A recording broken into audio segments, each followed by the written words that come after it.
Hello mga friends! Mangunguha ngayon ako ng bunga ng okra. Pero ito ay hindi ko na kukunin dahil senior citizen na siya.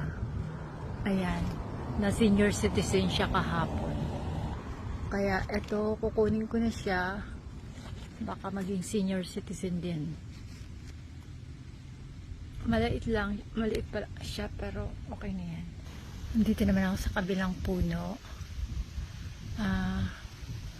Ito kukunin ko na. Kunin ko na bago mag senior citizen na naman. Pero yung dalawa iiwan ko.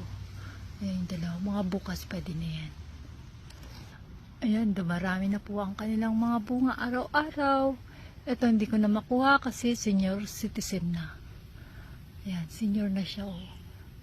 Hindi na crunchy yung dulo. Kaya pagpalibang ko na lang muna. Ayan, marami na po silang bunga. Kaya bukas makalawa, marami na akong pipitasin sa aking mga okra.